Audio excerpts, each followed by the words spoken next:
शुभोदय बच्चों। हिंदी की कक्षा में एक बार फिर से आप सबका बहुत बहुत स्वागत है।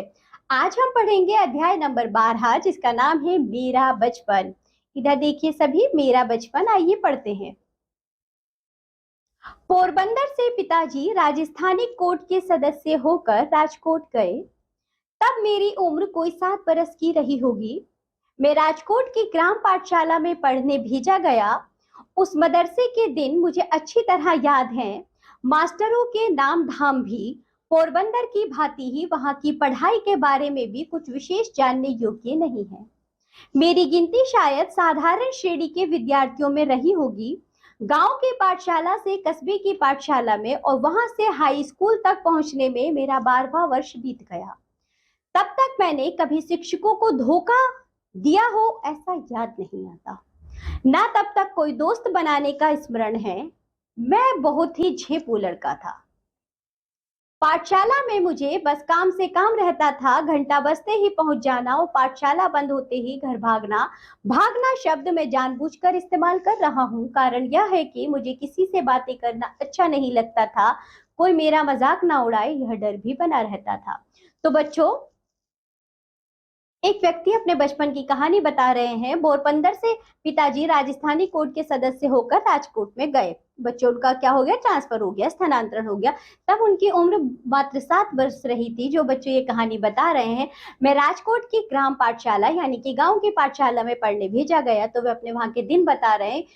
मैं जो है जब 12 वर्ष का हो गया था, हाई स्कूल तक जब मैं पहुंचा, तो बच्चों मुझे किसी शिक्षक का नाम भी नहीं याद। मुझे ये भी नहीं याद कि मैंने अपना कभी किसी को दोस्त भी बनाया हो।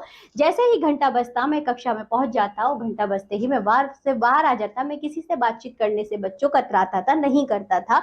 मैं इस डर से नहीं करता था कि कहीं बच्चे मेरा मजाक ना उड़ाए। आगे देखिए, हाई स्कूल के पहले ही साल की परीक्षा काल की एक घटना उल्लेखनीय है। शिक्षा विभाग के इंस्पेक्टर जायस स्कूल के मुआयने के लिए आए थे। उन्होंने पहले दर्जे के लड़कों को 5 शब्द लिखवाए। उनमें एक शब्द मैंने गलत लिखा। मास्टर ने मुझे अपने बूट की नोक से चेताया, पर मैं क्यों चेतने लगा? मैं यह सोच भी ना सका कि मास्टर मुझे दूसरे लड़के की स्लेट देखकर हिज्जे दुरुस्त कर लेने का इशारा कर रहे हैं।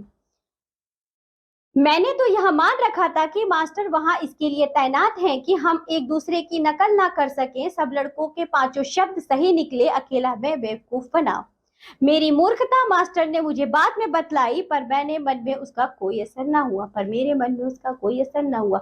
मुझे दूसरे लड़कों की नकल करना कभी ना पाया। तो बच्चों, वे अपने बारे में बता रहे हैं कि एक बार हमारे स्कूल में एक इंस्पेक्टर आए थे निरीक्षण करने के लिए। उन्होंने 5 शब्द लिखवाए थे, जिसमें से 4 ठीक लिखे, 5वां गलत था। जो कि हमारे मास्टर थे बच्चों, वह इशारा कर रहे थे सही लिखने के लिए, बता भी रहे थे। बाकी और लड़कों ने जो लिखे वे सही शब्द लिखे।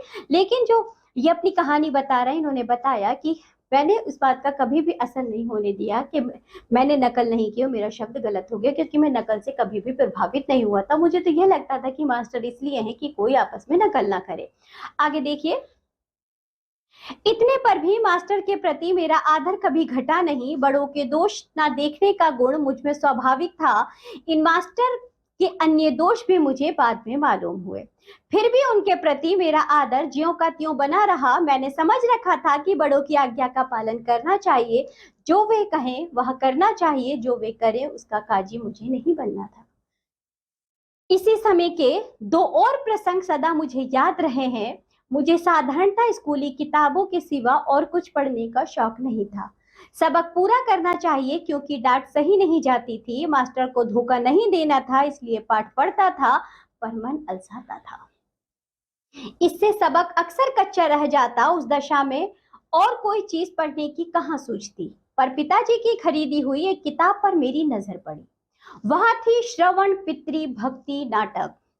उसे पढ़ने की इच्छा हुई और मैं उसे बड़े चाव से पढ़ गया। उन दिनों काठ के बक्से में शीशे से चित्र दिखाने वाले भी दरवाजे दरवाजे फिरा करते थे। उनसे मैंने श्रवण के अपने माता पिता को कांवर में बैठाकर यात्रा के लिए ले जाने का चित्र भी देखा। दोनों चीजों का मुझ पर गहरा असर पड़ा। मुझे भी श्रवण के समान होना चाहिए, यह भाव मन में उठने लगा। श्रवण की मृत्यु पर उसके माता पिता का विलाप आज भी याद है। इस ललित छंद को मैंने बजाना भी सीख लिया। मुझे बाजा सिखाने का शौक था और पिताजी ने एक बाजा दिला भी दिया था। आगे देखिए बच्चों फिर क्या होता है। इस बीच कोई नाटक कंपनी आई, मुझे उसका नाटक देखने की इजाजत मिली। उसमें हरिश्चंद्र की कथा थी। यह नाटक देखने से मेरी तृप्ति ही न होती थी। उसे बार बार देखने का जी चाहता, पर बार बार कौन जाने देता। किंतु मन में इस नाटक को सैकड़ों बार दोहराया होगा। हरिश्चंद्र के सपने आया करते, हरिश्चंद्र जैसे सत्यवादी सब क्यों नहीं हो जाते। यह धुन रहती हरिश्चंद्र पर जैसी विपत्तियां पड़ी थी, वैसी विपत्तियों को भोगना और सत्य का पालन करना ही वास्तविक सत्य है। मैंने तो मान लिया था कि नाटक में लिखी विपदाएं हरिश्चंद्र पर अवश्य पड़ी होंगी। हरिश्चंद्र का दुख देखकर, उसे याद कर मैं खूब रोया हूं। आज मैं समझ गया हूं कि हरिश्चंद्र कोई ऐतिहासिक व्यक्ति नहीं थे, फिर भी मेरे मन में हरिश्चंद्र और श्रवण आज भी जीवित हैं। मेरा ख्याल है कि आज इन नाटकों को पढ़ूंगा तो आज भी मेरी आंखों में आंसू आ जाएंगे। तो बच्चों ये सभी यादें किसकी हैं? मोहनदास करमचंद गांधी की। बच्चों ये जो अपने बचपन की बातें याद कर रहे थे मोहनदास करमचंद गांधी है, जिन्हें नकल करना, झूठ बोलना कभी भी पसंद नहीं आया। बच्चों बचपन से ही मोहनदास करमचंद गांधी का स्वभाव ऐसा था। तो इसी के साथ ये अध्याय होता है यहाँ समाप्त। अब हम मिलेंगे आपसे अगली कक्षा में, तब तक के लिए बाय बच्चों।